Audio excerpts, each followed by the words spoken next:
guys! Hello, this is for Scorpio. Welcome dito sa channel ko. Kapalaran 888 Scorpio. Scorpio, welcome.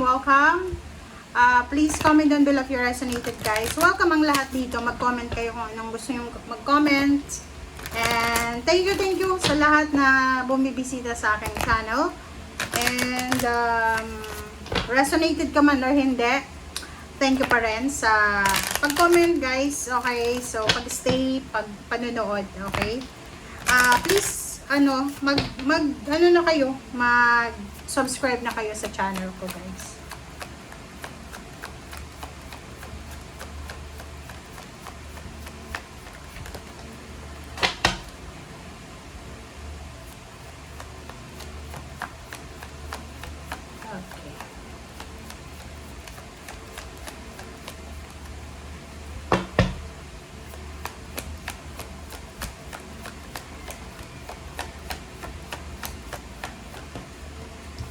Okay. Number 26, Scorpio. Number 8, Great Fortune. Wow! Congratulations, Scorpio. Congratulations. Kasi itong Great Fortune na to is malaki tong swerte. Okay? You will be super lucky. Sa usaping salapi siya, ha. Pwedeng manalo ka. Manalo ka sa mga contest na may involved na pera, may premyo. Sa loto, or sa kung ano pa man, congratulations sa inyo. Okay?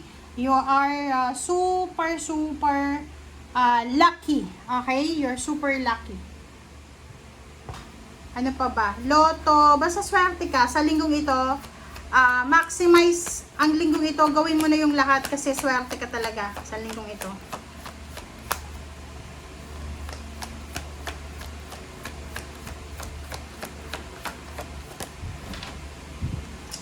Okay, bad health. Kaso lang Scorpio, maybe may balita dito. So possible na mababalitaan mo na like your father, may father ka pa ba or your lolo ay pwedeng may sakit siya. Importanteng tao to sa buhay mo, pwedeng emergency or kano pa man. Or posibleng ikaw, pwedeng ikaw to na may kailangan kang alagaan. Pwedeng yung parents mo or mother or kung sino man siya na special na tao sa buhay mo, pwedeng na ospital siya. So ngayong linggong ito ay kailangan mong bisitahin, alagaan or kung sino man siya. Pero sa pera, guys, swerte ka.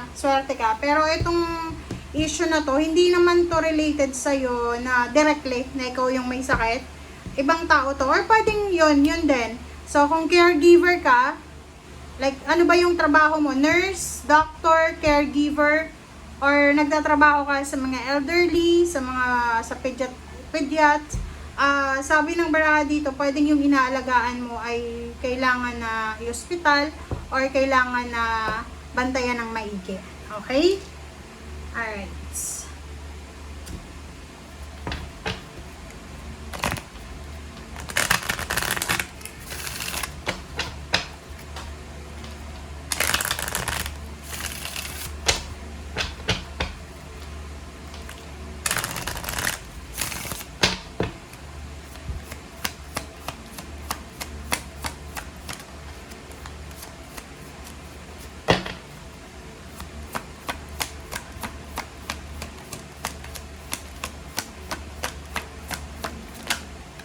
Alright, so there's the two cards, 45, 9, 35. This is 8, 8, and 9. Shark and Throne.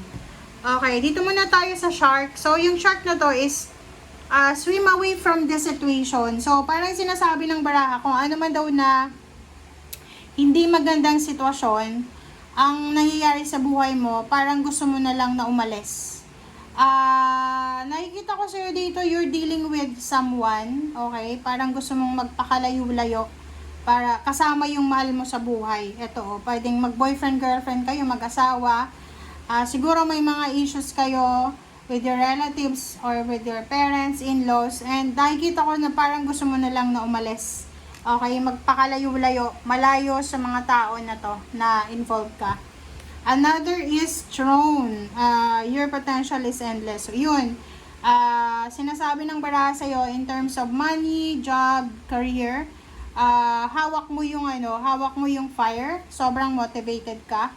So, you're super motivated, confident ka na aasenso ka. Kumbaga, nakikita ko na sa linggong ito, sobra-sobra kang confident. Sa linggong ito, sobra-sobra kang masaya. Sa linggong ito, sobra-sobra kang thankful and grateful.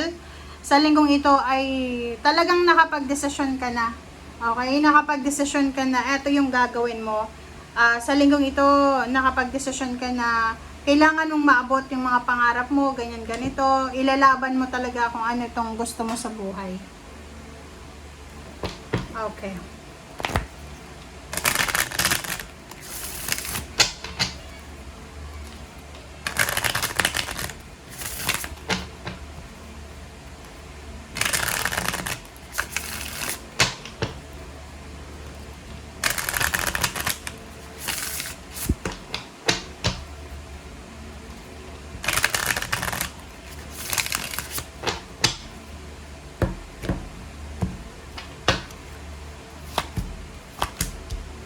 Alright, so,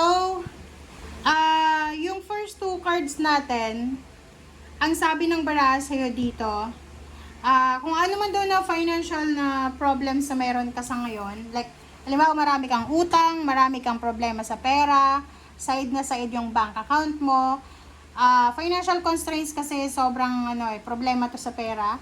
Sinasabi ng baraha na may good news na posibleng darating sa'yo, kaya nga may great fortune dyan, kasi sobrang blessings ang parating sa'yo. Kumbaga, may isang napakagandang balita na pwedeng makatulong para ma-resolve o para masolusyonan itong problema mo sa pera. So, there's a good news. Maybe a new job offer, financial offer, parang ganon, or business offer, or any finances na darating sa'yo. So, Angel of Balance. So, nandito si Angel of Balance ngayon. Okay? So, sinasabi ng baraha sa'yo dito na ngayong linggo ay kahit may mga bad news about sa health ng ibang tao, nandito si Angel of Balance para bigyan ka ng balanse. So, mababalanse yung mga bagay-bagay, sitwasyon na hindi balanse. Babae. Isang babae ang iniisip ka, or pwedeng babae ka, busy ka sa pag-iisip ng mga plano mo sa buhay, ngayong linggong ito. Paki-comment sa comment section kung ikaw ba yan. Okay? Tingnan mo.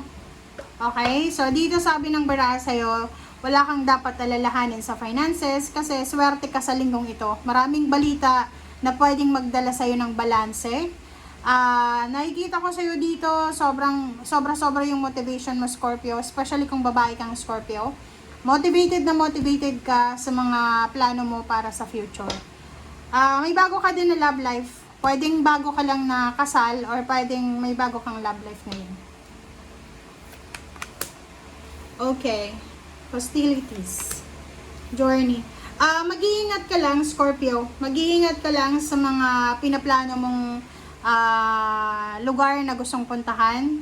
Like, halimbawa lang na kung hindi mo pa kabisado, huwag kang sasama. Okay? Kasi baka maloko ka lang, matrader ka. Basta to guys these two cards ay wag kang masyadong magtitiwala sa mga, lalo na sa chat, sa call, or sa mga, sa love life to, babaero man yan or babae na magaling mambola, mag-iingat kayo, Scorpio. Travel, wag kang pupunta sa lugar na hindi mo pa kilala or hindi mo pa alam yung lugar na yan. So, para maiwasan natin yung pagkakamali, pagsisisi, number 2, kailangan nag-research ka. Okay? Like for example, gusto mong pumunta ng abroad or gusto mong magbakasyon sa Luzon, Visayas, Mindanao.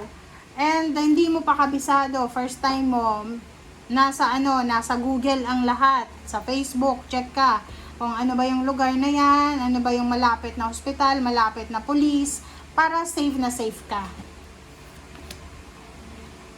Wow, door to value, 'di-ba?